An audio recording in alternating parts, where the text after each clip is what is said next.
Bienvenue sur Live AQ avec Lisa, votre présentatrice. J'espère que vous allez très bien. C'est un grand plaisir de vous avoir sur la toile. Pour tous ceux qui visionnent cette vidéo, vous êtes là très bienvenue. Abonnez-vous surtout et faites partie de Live AQ avec Lisa, votre présentatrice. C'est un très grand plaisir de vous avoir sur cette chaîne cet après-midi, ce matin, ce soir, pour tous ceux qui la visualisent. Alors, je viens faire cette vidéo pour m'adresser à Reine Pélagie, à Maman Reine Pélagie. Maman Reine Pélagie, tu es vraiment une ingrate.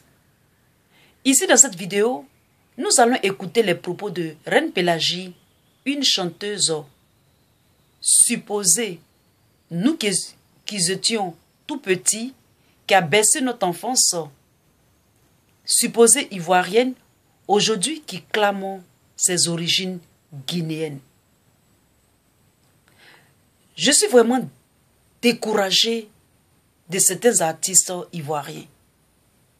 Leur manière de procéder, leur manière de faire, leur façon de réfléchir, de façon circonstancielle et situationnelle, à cause de la crise en Côte d'Ivoire. Pendant cette crise en Côte d'Ivoire, on voit vraiment quels sont ceux qui aiment la Côte d'Ivoire. Quels sont ceux qui ont l'amour de la Côte d'Ivoire. Pour un petit truc, quand il y a des difficultés, ça change les vestes, ça retourne les vestes, ça cherche les origines. Mais vous êtes une honte pour le pays. On vous croyait patriotique. Vous chantez les éloges. Vous chantez comme des griots. Mais en fait, vous n'avez pas de valeur. Quand je dis vous n'avez pas de valeur, ce n'est pas méchant. Mais vous n'êtes pas patriotique. Vous n'avez pas l'amour de la nation ivoirienne. Vous, aujourd'hui, Maman Pélagie, Maman Reine Pélagie, vous osez dire que vous osez critiquer vos frères ivoiriens. Vous êtes ingrats. Je dis bien, vous êtes très ingrats, vous les artistes. Surtout ceux qui se lèvent de nulle part. Et à cause de cette histoire, comme si la Côte d'Ivoire allait demeurer dans cette politique-là, dans cet élan de politique, de crise-là pour l'éternité. Les Ivoiriens vous ont chéri. Les Ivoiriens vous ont aimé. Vous avez mangé à la mamelle de la Côte d'Ivoire. Le président Feu Félix Houphouët-Boigny, notre patriarche, notre père, notre grand-père, le père de la nation ivoirienne, vous a aimé, vous les artistes. Vous vous êtes fait plein dans les poches. Et aujourd'hui, pour un problème de crise en Côte d'Ivoire, on commence à vous voir, vous démarquer de certains artistes de par votre ingratitude. Vous êtes ingrat.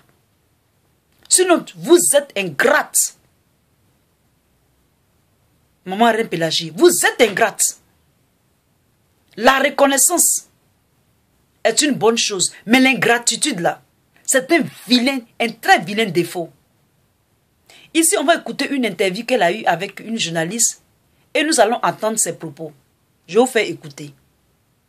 À la rencontre d'une grande dame de la chanson ivoirienne, une icône qui dernièrement a défrayé les actualités par une histoire de nationalité, d'appartenance à notre cher voisin la Guinée. Nous, à Télécom, comment se fait-il que c'est maintenant? Vous, Reine Pélagie, vous avez chanté plus de 30 ans. Vous n'avez jamais fait croire, ou fait même dire, ou même soupçonner, ou bien souffler dans l'oreille de qui que ce soit que vous êtes guinéenne, ou vous avez réclamé une certaine appartenance de nationalité. Aujourd'hui, subitement, tout d'un coup, vous réclamez votre origine. Moi, je ne vous comprends pas du tout. Pourquoi vous êtes comme ça? Vous, certains artistes ivoiriens, pourquoi vous faites ça?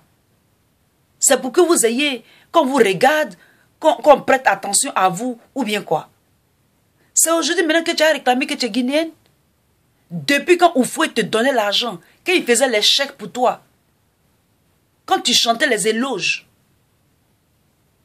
Au lieu, tu dis que non, que tu es guinéenne. Vous êtes une honte. Seriously, vous êtes vraiment une honte. Ou bien vous êtes à coup de buzz. On l'écoute. On a décidé d'aller à la rencontre de cette grande dame ivoirienne pour comprendre le pourquoi. Nous allons donc à la rencontre de la grande reine Pélagie. Et comme je la sais bourreau, je la ressens au bourreau. Reine Pélagie, Ia. Je vous la montre pour ceux qui ne la connaissent pas. Comment tu vas, grande sœur? Ça va bien. Très bien, merci.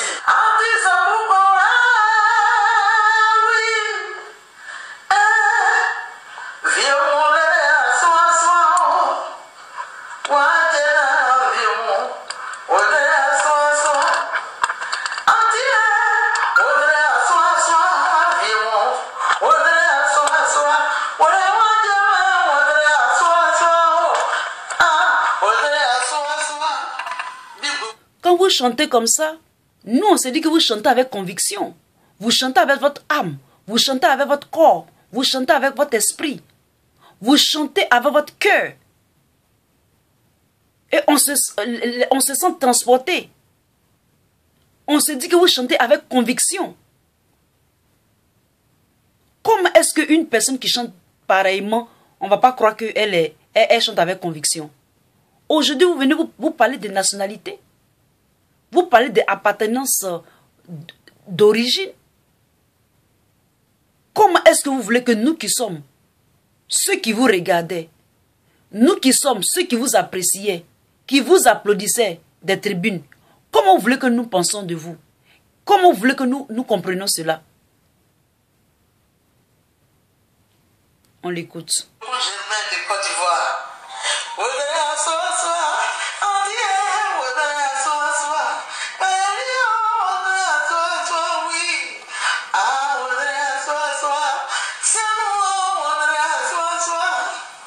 On va faire passer un tout petit peu. Non, vous êtes jaloux, comme dites votre Dieu est jaloux. Mais vous êtes jaloux sans effort. Vous ne faites pas d'effort que vous êtes jaloux. On peut peut-être être jaloux pour rien. C'est vrai. Arrêtez ça.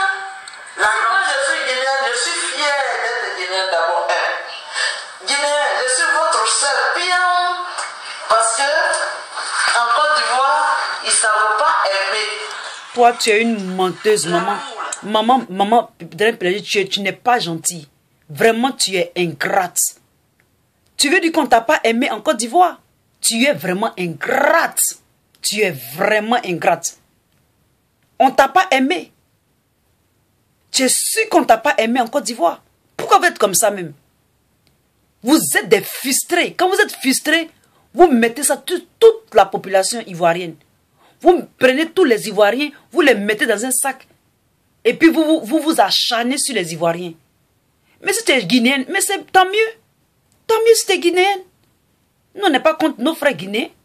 Mais si tu te réclames guinéenne, il faut rester en Guinée. Tu viens parler en Côte d'Ivoire, pourquoi? Avec tout ce que le président Oufou a fait pour toi, avec tout l'amour que les Ivoiriens t'ont porté, qui n'aime pas Reine Pélagie en Côte d'Ivoire? Tu es vraiment une ingrate. Tu n'es pas reconnaissant du tout. Je dis, mais tu n'es pas reconnaissant du tout. Ça, seulement, ça me fait très mal. Que vous agissez comme ça. Que vous faites ça. Je ne vais plus jamais vous aimer encore. Je vais vous aimer comme ça, en tant que frère, en tant que soeur. Mais c'était amour qu'on vous donnait avant, que je vous donnais avant, que je vais vraiment mettre ça en considération avant de vous donner ça encore. Vous êtes sûr qu'on ne vous a pas aimé en Côte d'Ivoire? Les Ivoiriens ne vous ont pas aimé? Pourtant, vous avez mangé à la mamelle ivoirienne. Vous avez mangé à la mamelle de la Côte d'Ivoire. Moi, je connaissais des gens au sud de la Côte d'Ivoire qui donnaient des terres à des étrangers. Ces étrangers faisaient venir les femmes des pays limitrophes, comme par exemple la Guinée, le Mali, le Burkina Faso. Ils venaient, puisqu'ils étaient seuls à travailler pour se faire de l'argent pour leur famille. Quand ils venaient faire venir leurs femmes et que des fois leurs femmes n'enfantaient pas, nos parents, avec les médicaments traditionnels, les feuilles et consorts, faisaient que leurs femmes accouchaient. Moi, je suis témoin oculaire. Et j'ai vu, j'ai entendu.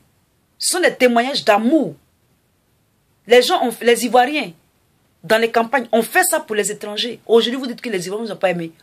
Combien de fois on va vous aimer? Qu'est-ce qu'on va vous donner? Vous voulez la vache. Vous voulez le lait. Vous voulez aussi le beurre de la vache. C'est-à-dire le beurre du lait. Vous exagérez. Et ça fait très mal au cœur. Ça fait vraiment très mal au cœur. On vous écoute.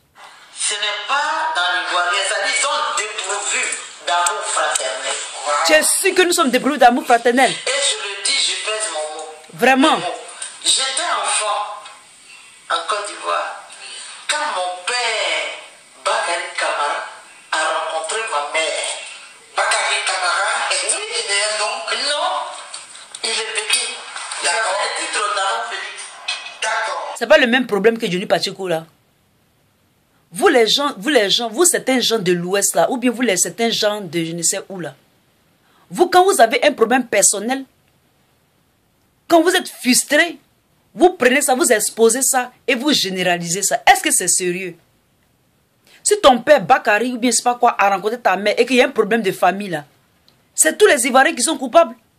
Donc c'est là qu'on dit tu clames que tu es chose, tu clames que tu es guinéenne. Vous êtes ingrat. Vous êtes vraiment ingrat. Moi, je suis vraiment découragé de toi, Reine Pélagie. Je suis vraiment découragé. Mais si tu es guinéenne, ça nous fait des vacances. Sois dans ta guinéenne. Non, ça ne nous dérange pas. Mais désormais, les Ivoiriens ne vont plus penser comme avant. Sincèrement, les Ivoiriens ne vont plus penser. Je fais cette vidéo pour toi, Reine Pélagie. Je fais vraiment cette vidéo pour toi. Mais avant, tous les gens allaient s'islamiser pour... On va faire passer. Pour s'en sortir. Parce que... Je vais aller chez mon père. Il dit, ma fille, si ton père t'a amené chez les musulmans, si t'a amené chez les bourreaux, si t'a amené partout, vas-y. Reine Pélagie vous a mis un clip dans lequel elle chante avec beaucoup d'autres artistes, et d'autres artistes dont je ne connais pas le... Oui. Ce monsieur, c'est un grand homme. Pour lui rendre hommage et rendre hommage au peuple guinéen. Vous voyez? J'ai fait la paix. Elle rend hommage au peuple guinéen. C'est une bonne chose, puisque tu es guinéenne. Tu vas où, chose, il y a du miel, c'est tout. Tu es une mangeocrate aussi, c'est tout. Aujourd'hui, comme la Côte d'Ivoire en crise là, tu dis que tu fais hommage au peuple guinéen. Bon, tant mieux. Bonne chance. On n'est pas jaloux. On n'est même pas jaloux, mais c'est frustrant quand même. C'est écœurant quand même de penser comme ça et de dire ça sur la toile. Alors, on va regarder quelques commentaires de certaines personnes. Il y a des gens qui disent Reine Pélagie, tu es ingrate. Après 60 ans de vie en Côte d'Ivoire. Effectivement, elle est ingrate. Elle est très ingrate. Il y a quelqu'un qui dit vraiment tu es ingrate envers ce pays qui a fait de toi une icône aux yeux de ce monde. Vraiment, vrai sorcier. Moi, je dirais que vraiment c'est vrai. Reine Pélagie, beaucoup d'artistes dans la sous-région sont venus en Côte d'Ivoire.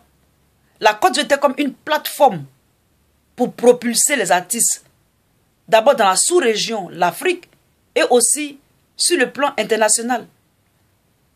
Vous, la Côte d'Ivoire vous a fait, et aujourd'hui c'est comme ça que vous lui donnez le revers du bâton. Moi vraiment, je suis découragé. Je suis vraiment découragé. Il y a certaines personnes qui disent, pourquoi tu n'as pas dit cela dans les années 80? Oui, pourquoi n'a pas dit ça dans les années 80? Pourquoi n'a pas dit ça avant la crise? Pourquoi n'a pas dit ça au temps de Oufo Boigny? Jusqu'à même, il y avait une chanson, Reine Pélagie, et puis chose qu'on appelle ça même, Antoinette Conan. Tout le monde disait que c'est Antoinette Conan qui avait pris la chanson de Reine Pélagie. Mais aujourd'hui, voilà ce qu'elle déclare. Voilà ce qu'elle déclare. Ils ont répondu quoi encore?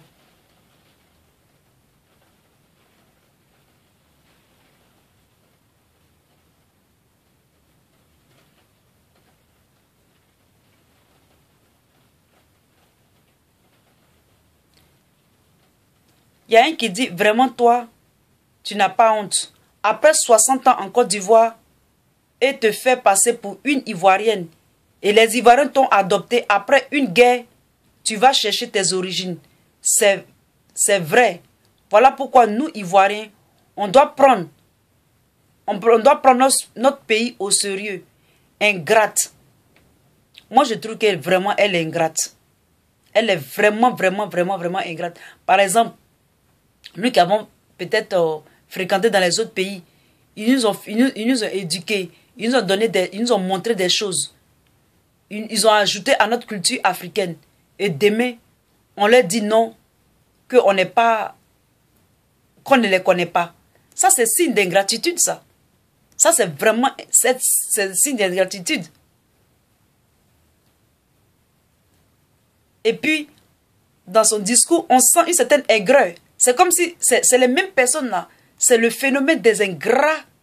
D'accord? Des ingrats. Ceux qui ont raté leur vocation peut-être, ou bien peut-être qu'elle n'a pas raté sa vocation, mais c'est les frustrés là. Les frustrés qui n'ont plus de buzz là. C'est eux qui viennent se placer sur les réseaux sociaux pour réclamer maintenant leurs origines ou pour dire que ils ne sont pas ivoiriens, ils ne sont pas ceci, ils ne sont pas cela. Et elle avait dit une phrase, elle disait,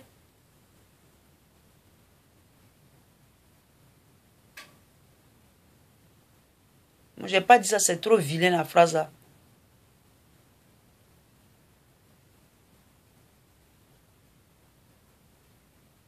Elle a dit aussi que non, qu'il y a des gourous et des bêtés en Guinée.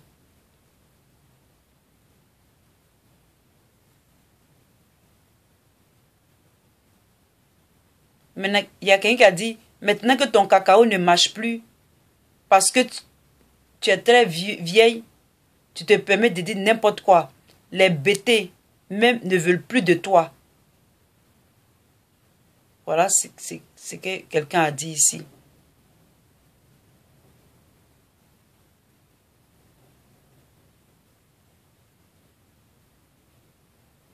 Il y a quelqu'un aussi qui a dit que, donc dans son discours, elle disait que les frontières n'existaient pas et que ce sont les Blancs qui sont venus tracer. Maintenant, il y a un qui a répondu, pour moi, les frontières ont toujours existé, même de façon naturelle. Regardez même les animaux, ça protège les frontières. Alors, je dis simplement que s'il y avait des empires, des royaumes en Afrique, avant l'arrivée des Occidentaux, et bien cela vaudrait dire qu'il existait des frontières. Of course, il a toujours existé des frontières. Même par exemple, quand tu as un chien ou bien un chat dans ta maison et que tu achètes un autre chien dans cette même maison, tu es la patronne de ces chiens, ils sont dans ta maison. Lorsque le nouveau chien arrive, l'autre chien qui était là, le premier, il se plaint. Il commence à mordre l'autre chien et tout ça.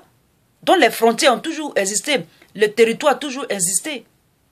Même nous qui marchons, il y a une certaine proximité invisible et puis une certaine, je peux dire, comment on appelle ça même?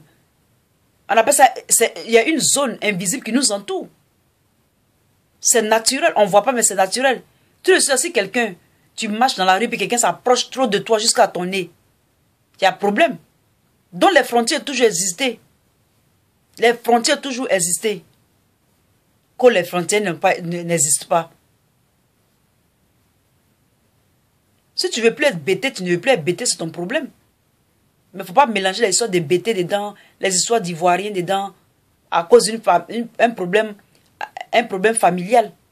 C'est vraiment pas juste. Moi, je ne suis pas du tout d'accord avec toi, Reine Pélagie. On va écouter quelque chose rapidement qu'elle a dit ici. Bonne chance à nos athlètes. À la découverte de ses origines, la reine Pélagie de la Côte d'Ivoire est en séjour en Guinée. Aujourd'hui, frappée par l'âge, âgée de 68 ans, elle a commencé à chanter à 11 ans.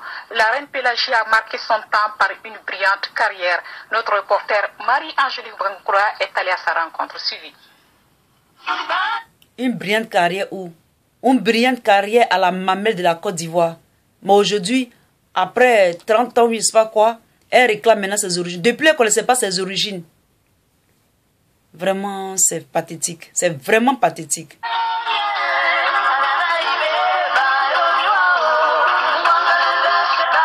Originaire de la Guinée, l'icône de la musique ivoirienne, Reine Pélagie, est au pays pour la première fois. Un retour chez soi empreint d'émotion et de fierté. Née en Côte d'Ivoire d'une famille de 13 enfants, la Reine Pélagie, de son vrai nom, Karija Famafani Kamara, est originaire de Macenta. Durant son séjour, un des parents proches va la conduire... Née en Côte d'Ivoire. On dit qu'elle est née en Côte d'Ivoire, mais elle est d'origine guinéenne. Ça, c'est quoi? Ça veut dire quoi, ça? Née en Côte d'Ivoire, mais d'origine guinéenne. Ça, c'est un lapsus. Comment tu peux être né en Côte d'Ivoire et puis tu es d'origine guinéenne? Si tu es né en Côte d'Ivoire, tu es né en Côte d'Ivoire, tu es d'origine de Côte d'Ivoire, ça veut dire que tu es né en Côte d'Ivoire. Tu es ivoirienne de nationalité du lieu où tu es né. Non, c'est là ton origine. Comment ça fait que tu peux être né en Côte d'Ivoire, mais en même temps aussi être originaire dans les deux, quoi? Prenez-nous un peu au sérieux. Je dis bien, prenez-nous un peu au sérieux. Jusque sur la terre de ses ancêtres. Tous les gens disent non, vos parents sont des Guinéens, c'était ici, ils sont rentrés par là. Moi, je m'en vais à la source. Je veux que moi, mes frères, mes soeurs, on se retrouve chez nous et que la terre de la Guinée nous bénisse et puis qu'on soit heureux parce que on ne peut qu'être heureux chez soi. Donc tout ce temps n'était pas heureuse en Côte d'Ivoire. Tout ce temps n'était pas heureuse en Côte d'Ivoire. Après que tu t'es bien nourri, tu t'es bien engraissé de la graisse de la Côte d'Ivoire, tu trouves que tu n'étais pas heureuse. Merci beaucoup, Reine Pélagie. Merci. Yayase, merci. Aniche. Merci beaucoup, Reine Pélagie. On t'écoute. Hors pair des années 60. Sa musique est allée au-delà des frontières ivoiriennes. Dans ses compositions, elle parle de paix, d'unité nationale et d'amour. Forte de son expérience ivoirienne, l'artiste apporte un message d'unité nationale aux Guinéens. Je vais demander aux Guinéens solennellement, je vous demande pardon en genoux. Même je me couche marcher sur moi, mais ne faites jamais la guerre en Guinée. Ne le faites jamais. Si même on essaie de vous mettre opposé là, acceptez pas. Pensez à vos enfants, l'avenir de vos enfants. La guerre n'est pas bonne. Parce que quand ça commence, c'est un désordre total. La Reine Pélagie ou Karija Famafani Kamara. Donc toi tu donnes conseil comme ça au Guinée, mais tu n'as pas donné conseil comme ça à la Côte d'Ivoire. Merci beaucoup. Vous avez vu, vous les Ivoiriens, vous avez vu ce que Reine Pélagie dit. Aujourd'hui, elle donne conseil à la Guinée. Ne jamais avoir guerre.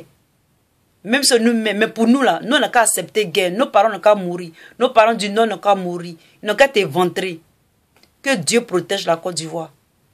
Quand Dieu va bénir la Côte d'Ivoire, et puis la Côte d'Ivoire sera la Côte d'Ivoire, nous, Ivoiriens d'origine, nous, Ivoiriens, nous qui nous sentons Ivoiriens, nous qui nous sentons patriotes, nationalistes, nous allons vraiment prendre la Côte d'Ivoire comme des œufs.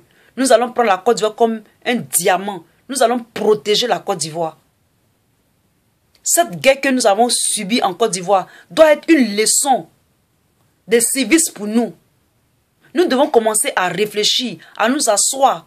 Comment est-ce que protéger notre patrie, la Côte d'Ivoire? D'autres viennent dans notre pays pour s'arrêter sur leurs pieds. Demain, ils nous imposent la guerre. Chers Ivoiriens, réveillez-vous. Quand vous entendez ça, quand moi j'entends ça, j'ai un pincement au cœur. Hier, elle mangeait à la gamelle de la Côte d'Ivoire. Aujourd'hui, elle donne des conseils.